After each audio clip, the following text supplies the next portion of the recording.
வணக்கம்.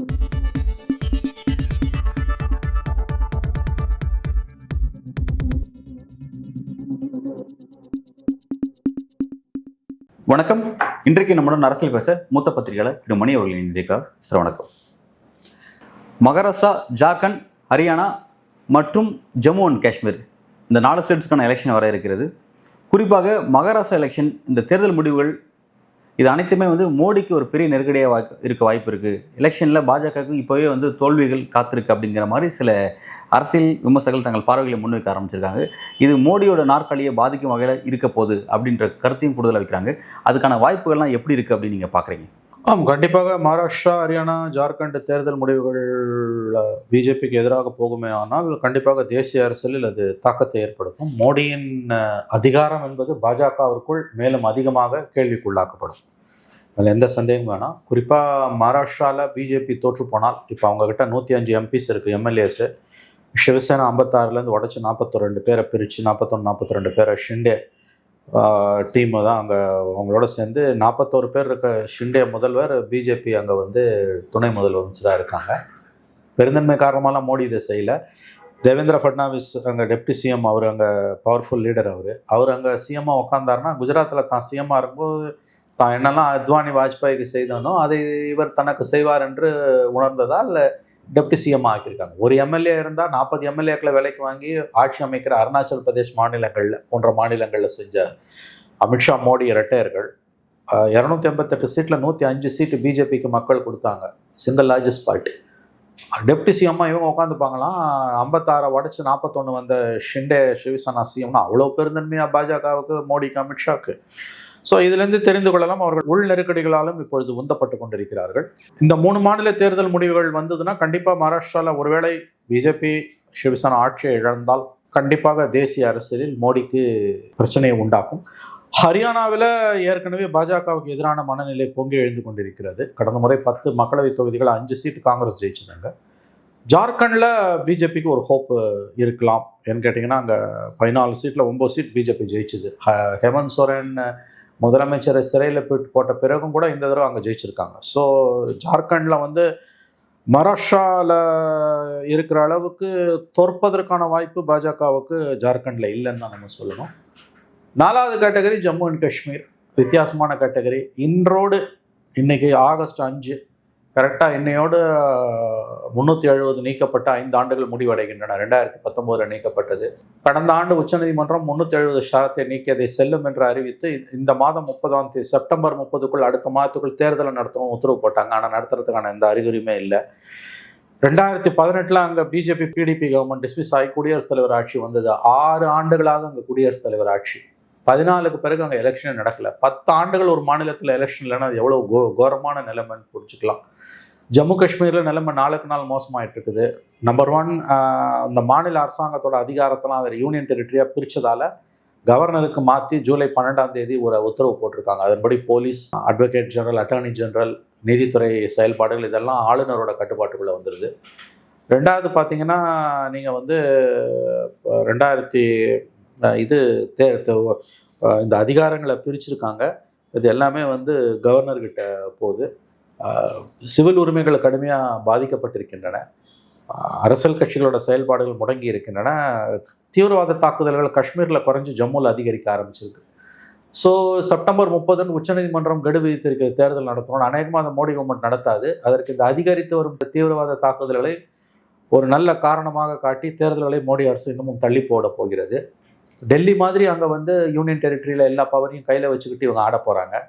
ஒரு மாநிலத்தை 370 நீக்கியதை ஜம்மு காஷ்மீர் மாநில மக்கள் இன்று மனதளவில் மெல்ல மெல்ல ஏற்றுக்கொள்ள துவங்கி விட்டார்கள். ஞாபகம் வச்சுக்கோங்க, இதுதான் உண்மை.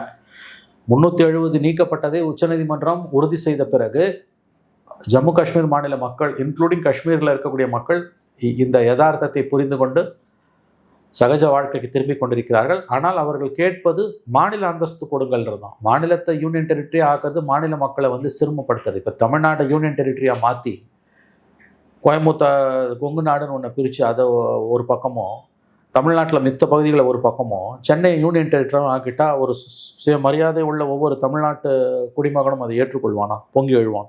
அதை தான் இன்றைக்கி ஜம்மு காஷ்மீரில் செஞ்சுருக்காங்க. ஆகவே 370 நீக்கியதை அவர்கள் ஏற்றுக்கொண்டு விட்டார்கள் மனதளவில். அது ஏற்றுக்கொள்ள தங்களை தயார்படுத்தி கொண்டிருக்கிறார்கள் அந்த மக்கள். இந்த யூனியன் டெரிட்டரியாக மாற்றினதை அவர்கள் ஏற்றுக்கொள்ளவில்லை. மாநில அந்தஸ்தை கேட்கிறார்கள். மாநில அந்தஸ்துனா நீங்கள் எல்லாம் ஸ்டேட் ஃபுட்டு கொடுக்கணும்.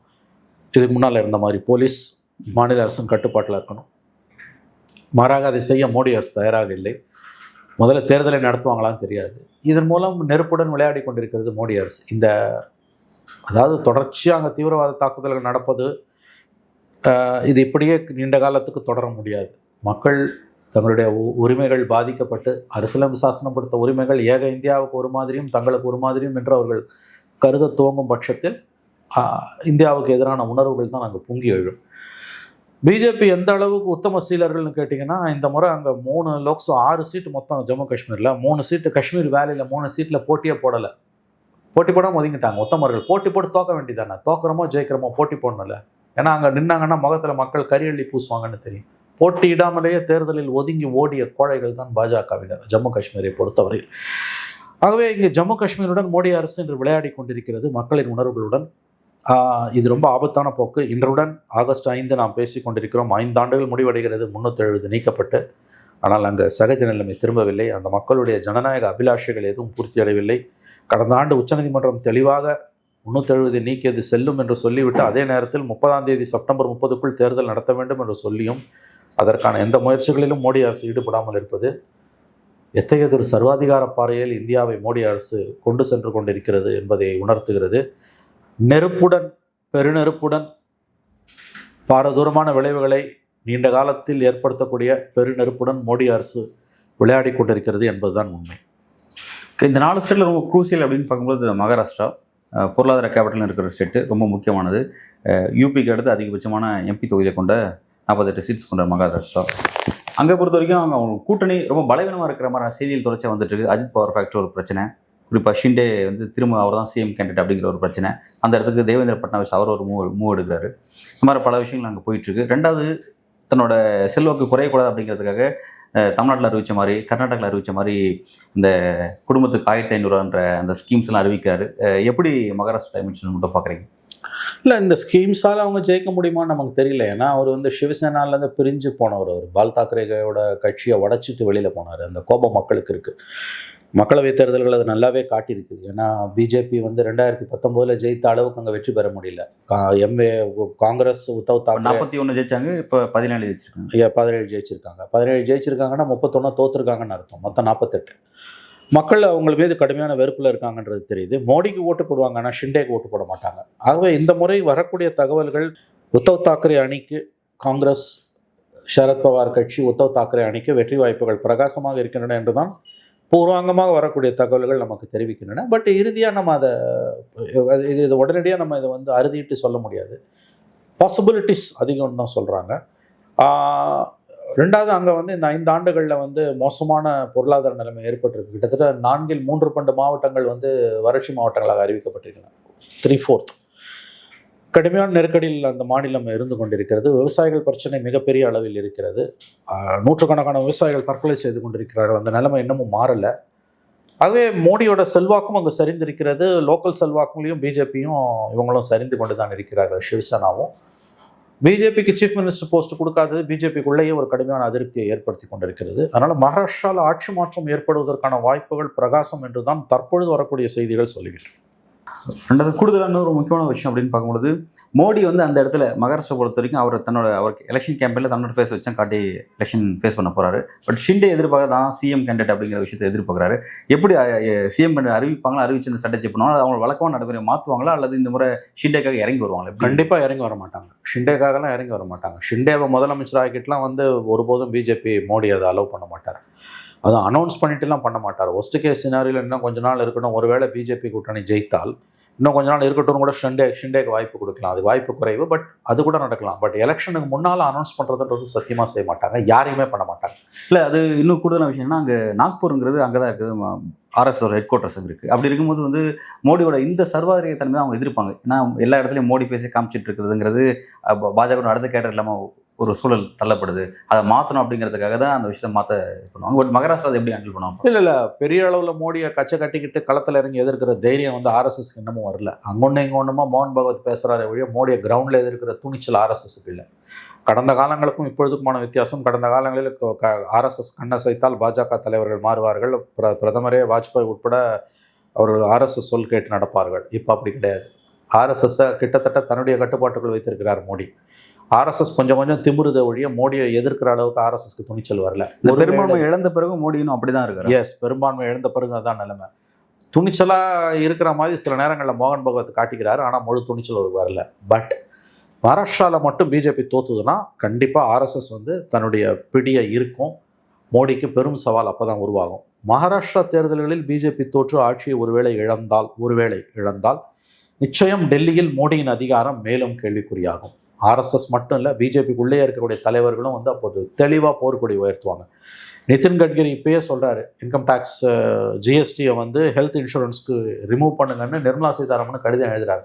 கடந்த 10 ஆண்டுகளில் இப்படி ஒரு கடிதத்தை எந்த மத்திய மந்திரி நிதி அமைச்சருக்கு எழுதினது கிடையாது. எழுதியிருந்தால் தரையில் உருண்டு இருக்கும். இப்போ அந்த தைரியம் ஏன் வருது நிதின் கட்கரிக்குன்னா, மோடி இஸ் வல்னரபிள், பழைய மோடி இல்லை. மகாராஷ்டிரா எலெக்ஷனில் பிஜேபி தோற்றால் நேரடியாகவே நிதின் கட்கரி போன்றவர்கள் மோடியை எதிர்கொள்வார்கள். மோடியின் அரசியல் எதிர்காலம் மகாராஷ்டிரா தேர்தல்களோடு பின்னி பணிந்திருக்கிறது நம்ம சொல்லலாம். அடுத்த 5 ஆண்டுகளுக்கு மோடி வந்து பிரச்சனை இல்லாமல் தொடர்வது என்பது மகாராஷ்டிராவில் பிஜேபி எப்படி வெற்றி வாகி சூடப் போகிறது என்பதை பொறுத்த விஷயம். ஏற்கனவே பார்த்துருப்போம், அந்த ஆட்சி கவிழ்க்கப்பட்டு தான் உத்தவ் தாக்கரேவோட சிவசேனா கவிழ்க்கப்பட்டு தான் இங்கே பாஜக ஆட்சி வந்தது அப்படிங்கிறத நம்ம பார்த்தோம். அப்போ வந்து அந்த குதிரை பேரத்துக்காக பல ஆயிரம் கோடி எங்கள் விளையாடுச்சு அப்படிங்கிற செய்திக்கு வந்து வெளிப்படையாக வந்துச்சு. ஒரு எம்எல்ஏ கிட்டத்தட்ட 100 கோடி அப்படிங்கிற மாதிரிலாம் சொல்லப்பட்டுச்சு. இப்போ இந்த முறை பொறுத்த வரைக்கும் அந்த மாநில தேர்தல் நம்மளோட அரசியல் எதிர்க்காத டெல்லியிலே நம்மளோட நாற்காலிக்கு பாதிப்பு உண்டாகும் அப்படின்னா மோடியோட ஆக்டிவிட்டி வந்து அதை தடுக்கிறதுக்காக ஃபுல் ஃப்ளெஜ்டாக இறங்குவார். பணத்தை பற்றி பலவில் இறப்பார். அப்படி பணம் மற்ற அதிகாரத்தை பயன்படுத்தி மாநிலத்தில் அங்கே நம்மளோட ஆட்சியை கைப்பற்ற முடியுமா? ஏன்னா இதுவரையும் அங்கே எந்த விதமான மக்கள் பிரச்சனைக்கு கவனம் செலுத்துற மாதிரி தெரியல. பட்ஜெட்டில் கூட சிறப்பான விஷயம் எதுவும் கொடுக்கல. அப்படி இருக்கும்போது வழக்கமாக அதே ஸ்டைலில் பணத்தை வச்சே ஆட்சி நம்ம கைப்பற்றலாம் அப்படிங்கிற அந்த பாசிபிலிட்டிஸ் எப்படி இருக்குன்னு பார்க்குறீங்க? பணம் ஒரு பெரிய ரோல் ப்ளே பண்ணும். ஆனால் பணத்தால் மட்டுமே ஜென்ரல் எலெக்ஷன்ஸை ஜெயிக்க முடியாது. பை எலெக்ஷன்ஸை ஜெயிக்கலாம். ஜென்ரல் எலெக்ஷன்ஸ், பொது தேர்தல்கள், அது சட்டமன்றமோ நாடாளுமன்றமோ வெறும் பணத்தை மட்டும் வச்சு ஜெயிக்க முடியாது. அதற்கு வாய்ப்பே கிடையாதுன்னு தான் நான் நம்புகிறேன். ஆனால் மகாராஷ்டிரா தேர்தல் முடிவுகள் தேசிய அரசியலில், குறிப்பாக மோடியின் அரசியல் எதிர்காலத்தில் கணிசமான தாக்கத்தை ஏற்படுத்தும் என்பது மட்டும் உறுதி. அதை மட்டும் என்னால் உறுதியாக சொல்ல முடியும். ஓகே, இப்போ நம்ம ஏற்கனவே பார்க்கும்போது மோடியோட 2.0 அப்படிங்கிறது சென்ட்ரல் அவர் உட்காந்துட்டு ஸ்டேட்டில் மாநில அரசியலை முடிவு பண்ணிட்டு இருந்தார். இந்த எலெக்ஷன் முடிவுக்கு பிறகு ஸ்டேட் எலெக்ஷனின் மேல் வந்து டெல்லி அரசியலை முடிவு பண்ண ஒரு இடத்துக்கு இது நகர்ந்திருக்கு அப்படிங்கிற மாதிரி பார்க்கலாமா? நீங்கள் சொல்ல மாதிரி இந்த மகாராஷ்டிரா பாலிடிக்ஸ் இந்த மாதிரி விஷயங்களை வச்சு இப்போ மாநிலம் தான் மத்தியத்தை முடிவு பண்ண போகுது அப்படிங்கிற மாதிரி இது நகர்ந்திருக்கு அப்படின்னு பார்க்கல. அவங்களோட ரோல் அதிகமாக முடிவு பண்ணுவாங்களான்னு சொல்ல முடியாது. அவங்களுடைய ரோல் அதிகமாக இப்போ ஷிண்டேவை வந்து ரொம்ப சுலபமாக வந்து அவங்க கயட்டவும் முடியாது. அதில் ஒரு ப்ராப்ளம் இருக்குன்னா 7 எம்பிஸ் அவர்கிட்ட இருக்கு. இப்போ நீங்கள் பார்த்தீங்கன்னா மோடிக்கு வந்து பிஜேபிக்கு 240 இருக்குது, மேஜிக் மார்க் 272, நாயுடோட 16, நிதிஷோட 12, சிராக் பாஸ்வானோட 5, 17, 17 33, 240, 33, 273, ஒரு சீட்டு தான் கூட. வேற ஷிண்டேக்கு 7 இருக்குது, அஜித் பவாருக்கு 1, 8 இருக்குது. இந்த 8 பஃபர் அவங்களுக்கு. அதனால் ஷிண்டே வந்து ஈடியை விட்டு மிரட்டுறது அதெல்லாம் இப்போ செய்ய முடியாது. அவரும் திரும்ப அடிப்பார். ஆனால் அதே நேரத்தில் முதலமைச்சர் பதவியை செகண்ட் டேர்ம் கண்டிப்பாக ஷிண்டேக்கு மோடி கொடுப்பாரு நான் எதிர்பார்க்கல. அது எப்போ நடக்கும்னா, இழுபறியில் வந்து 20-30 சீட்டு, ஒரு 30-20 சீட்டு ஷிண்டே சிவசேனா வச்சாதான் இவங்களால் ஆட்சி அமைக்க முடியும். பிஜேபி ஆட்சி கட்டில் கிட்ட இருக்குன்னா அப்போ பண்ணுவாங்க. அதுக்கு முன்னால் வந்து ஷிண்டே வந்து சிஎம் கேண்டிடேட்டாக தேர்தல்களுக்கு முன்பு கண்டிப்பாக பிஜேபி ப்ரமோட் கண்டிப்பாக பண்ணாது. ஷிண்டேவையும் பண்ணாது, ஃபட்னாவிஸையும் பண்ணாது. பட் மாநிலங்களில் தலைவர்கள் வருவதை மோடி, அதுவும் ஃபட்னாவிஸ் மாதிரி வலுவான தலைவர்கள் வருவதை மோடி, அதுவும் மகாராஷ்டிரா மாதிரியான கேந்திர முக்கியத்துவம் வாய்ந்த மாநிலங்களில் வளருவதை விரும்ப மாட்டான். நாடாளுமன்ற தேர்தல் முடிவுக்கு பிறகு ஃபர்ஸ்ட் நடக்கூடிய மாநில எலெக்ஷன் அது மகாராஷ்டிரா தான் இருக்க போகுது. அப்படி இருக்கும்போது இந்த முறை லாஸ்ட் டைம் இருக்க மாதிரியான மெஜாரிட்டி மோடி இல்லை, இந்த முறை மைனாரிட்டி மோடி ஆகிட்டார். அவர் தனிப்பட்ட பாஜக மைனாரிட்டி ஆகிடுச்சு. அப்படி இருக்கும்போது கூட இன்னும் அந்த ஆட்டம், அவரோட ஆட்டம் அப்படி தான் இருக்குமா? மோடியை கேட்குறீங்களா? மோடியோட ஆட்டம் அதாவது குறைஞ்சிருக்கு. நான் என்ன கேட்குறேன்னா, இப்போ இதுக்கு முன்பு நடந்த மாநில தேர்தல்களில் சென்ட்ரலில் அவர் பெரும்பான்மை இருக்கிறதுனால ஸ்டேட்டில் வந்து இப்போ ரொம்ப பர்ஃபார்மன்ஸ் பண்ண இவர் சிவராஜ் சிங் சௌகானை வந்து அவர் சிஎம் கேண்டிடேட் அறிவிக்கல. அதே மாதிரி சத்தீஸ்கரில் வந்து ராமன் சிங் 3 முறை முதல்வராக இருந்திருக்கு, அவரையும் அறிவிக்கல. அந்த மாதிரி அறிவிக்காம அந்த அரசியலை சந்திச்சாரு, மாநில எலெக்ஷனை சந்திச்சாங்க, தன்னோட முகத்தை வச்சு முழுக்க எலெக்ஷன் சந்திச்சாங்க. பட் இந்த முறை எப்படி நடக்கும் அப்படிங்கிறதா? இந்த முறை மோடி முகத்தை வச்சு தான் போவாங்க. சிஎம் கேண்டிடேட்டை கண்டிப்பாக இந்த எலெக்ஷனில் அவங்க ஃபோக்கஸ் பண்ண மாட்டாங்க, எழுதி வச்சுக்கோங்க. அது அவங்களுக்கு ரொம்ப ஆபத்து. அது காரணம் வந்து ஷிண்டேவை ஃபோக்கஸ் பண்ணுறது இல்லை, ஃபட்னாவிஸை ஃபோக்கஸ் பண்ணாமல் இருக்கிறதுக்கு சிஎம் கேண்டிடேட்டை அனௌன்ஸ் பண்ண மாட்டாங்க. ஏன்னா மாநிலங்களில் வளரக்கூடிய தலைவர்கள் தனக்கு பெரும் சவாலாக வருவார்கள் என்பதை மோடி உணர்ந்திருக்கிறார். மோடி எப்படி வந்தார் டெல்லிக்கு? 2001 நவம்பரில் அவரை கொண்டு போய் அங்கே சிஎம்மாக போடுறாங்க. 2002 பிப்ரவரியில் கோத்ரா இனப்படுகொலை, அதை தொடர்ந்து குஜராத் இனக்கலவரங்களில் 3000 முஸ்லீம்ஸை வெட்டி கொல்றாங்க, எரிச்சு கொல்றாங்க, சுட்டு கொல்றாங்க, வெட்டி கொல்றாங்க. கோடிக்கணக்கான ரூபாய், நூற்றுக்கணக்கான கோடி ரூபாய் அவர்களுடைய சொத்துக்கள் சூறையாடப்படுகின்றன. மோடியை பதவியை விட்டு இறங்கணும்னு வாஜ்பாய் விரும்புகிறாரு. ஆனால் அத்வானி பேக்கப் பண்ணி அவரை சிஎம் கண்டினியூ பண்ணுறாரு. 2004 வாஜ்பாய் கவர்மெண்ட்டுக்கு வந்தோன்னா மோடி அங்கே கன்சல்டேட் பண்ணிக்கிறாரு. தனக்கு தேவையான சில தொழிலதிபர்கள், குறிப்பாக அதானியை வந்து அங்கே உருவாக்குறாரு. அப்போ பிஜேபிக்கு வந்து ரொம்ப பணத்தை தயார்படுத்துகிற கலெக்ஷன் மாஸ்டர் யாருன்னா பிரமோத் மகாஜன். ஆனால் குஜராத் சிஎம் ஆனோடனே மோடி வந்து அதை நகர்த்திட்டு தான் ஒருத்தர் உருவாக்கணும்னு அதானியை உருவாக்குறாரு. 10 வருஷங்கள் அங்கே கன்சல்டேட் பண்ணுறது தான் அத்வானியை 2013 நகர்த்திட்டு இவரை பிஎம் கேண்டிடேட்டாக போட்டது. ஃபைனலில் வந்துடுறாரு. அதுக்கு பிறகு என்ன நடந்துன்றது ஹிஸ்ட்ரி. தான் அத்வானிக்கும் வாஜ்பாய்க்கும், குறிப்பாக அத்வானிக்கு செய்ததை தனக்கு செய்ய ஃபட்னாவிஸும் சிவராஜ் சிங் சௌஹானும் தேவேந்திர ஃபட்னாவிஸும் கண்ணில் விளக்கெண்ணையை ஊற்றிக்கிட்டு காத்து கிடக்குறாங்கன்றது என்னையும் உங்களை விட அவங்களுக்கு நல்லா தெரியும். அதனால தான் சிஎம் ஆக விட மாட்டேங்கிறாரு. சிஎம் ஆகிட்டா என்ன அட்வான்டேஜ்? பணம் பெரும் பணம் உங்கள் கண்ட்ரோலுக்கு வரும். அது மகாராஷ்டிரா மாதிரி ரிச்சஸ்ட் ஸ்டேட்டில். அதனால தான் தேவேந்திர ஃபட்னாவிஸ் ஏங்க 105 எம்எல்ஏங்க பிஜேபிக்கு, அவன் தானங்க சிஎம் ஆகணும். கரெக்ட் தான் சார். பட் அது ஏன் ஆகலைன்னா, இதை பாரு சிவசேனா அடம் பிடிக்கிறான்னு சிவசேனாவை காரணம் காமிச்சு விட்டுட்டாரு. மெயின் வந்து ஃபட்னாவிஸ் ஆகக்கூடாது. ஓகே, அது அப்போ 5 வருஷம் அவர் அப்படியே ட்ராவல் பண்ணிட்டாரு. இனியும் அதே ஸ்டைல் அவரால் ட்ராவல் பண்ண முடியுமா? ஏன்னா அவரோட அரசியல் எதிர்காலம் ஒன்று இருக்குது. அவர் இந்த விஷயத்துக்காக இப்போ மோடி ஃபைட் பண்ண ஆரம்பிப்பாரா? ஏன்னா மகாராஷ்டிரா சேர்ந்தவராக இருக்காரு, ஆர்எஸ்எஸ் அங்கே வந்து ஒரு முக்கிய கேடராக இருக்குது. ரெண்டாவது அவர் சார்ந்திருக்க சமூகம், பிறகு நிதி கட்கரி சார்ந்திருக்க சமூகம், இவங்கெல்லாம் வந்து ஃபைட் பண்ண ஆரம்பிக்கிறாங்க. இதே மாதிரி திரும்பவும் இழந்து பயணிப்பாரா ஃபட்னாவிஸ்? அதெல்லாம் இப்போ சொல்ல முடியாது, ரிசல்ட்ஸை பொறுத்து தான். அந்த 6 இடங்களை இப்போ சொல்ல முடியாது. லுக், கண்டிப்பாக முதலமைச்சர் வேட்பாளரை பிஜேபி இந்த முறை இன்னும் 3 மாதங்களில் நடக்கக்கூடிய அக்டோபரில் எலெக்ஷன் நடக்கக்கூடிய தேர்தல்களில் ப்ரொஜெக்ட் பண்ணாது. ரெண்டாவது, ஒருவேளை பிஜேபி அங்கே தோற்பதற்கு வாய்ப்புகள் அதிகம் என்று தகவல்கள் வருகின்றன. நமக்கு தெரியாது என்ன நடக்க போகுதுன்னு. ஒருவேளை பிஜேபி ஜெயிச்சதுன்னா ஃபட்னாவிஸ் முதலமைச்சர் ஆகாமல் மோடி பார்த்து கொள்வார். ஏன்னா கண்டிப்பாக இந்த முறை முதலமைச்சராக ஃபட்னாவிஸ் உட்காந்துட்டாருன்னா ஒருவேளை அடுத்த 5 வருஷத்துக்கு தன்னை கன்சல்டேட் பண்ணுவார். மோடிக்கு அதை அரசியல் ரீதியாக டெல்லியில் முடிந்து போகும். அதனால் வந்து முதலமைச்சர் வேட்பாளரையும் மோடி அறிவிக்க மாட்டார். ஒருவேளை பிஜேபி வெற்றி பெற்றால் ஃபட்னாவிஸ் அவர்களை கண்டிப்பாக முதலமைச்சராக ஆக்க ஒப்புக்கொள்ளவும் மாட்டார். ஒன்று இப்படியே துணை முதலமைச்சராக வச்சிருப்பாரு, இல்லை ட்ராப்பே பண்ணிடுவார். மகாராஷ்டிரா எலெக்ஷனை மையமாக வச்சு மோடிக்கு எதிரான அரசியலை இந்தியா கூட்டணி இன்னும் ஃபுல் ஃப்ளெஜ்டாக எடுக்க போகுது. 24 எலெக்ஷன் எப்படி செஞ்சாங்களோ அதே மாதிரி எடுக்க போகிறாங்க அப்படிங்கிற அளவில் மகாராஷ்டிராவில் இந்தியா கூட்டணிக்காக அகிலேஷ் யாதவ், மம்தா பானர்ஜி போன்றவங்களாம் ஈடுபட இருக்கிறதா செய்தியில் வந்துட்டு எப்படி இருக்குன்னு பார்க்குறீங்க சார்? இது ஒரு நல்ல கேள்வி. இந்தியா கூட்டணி 2024 அக்டோபரில் வரக்கூடிய மகாராஷ்டிரா தேர்தலில் ஒருமித்து பயணிக்குமான்னு நீங்கள் கேட்குறீங்க. பயணிக்க வேண்டும், பயணித்தால் அது நல்லது.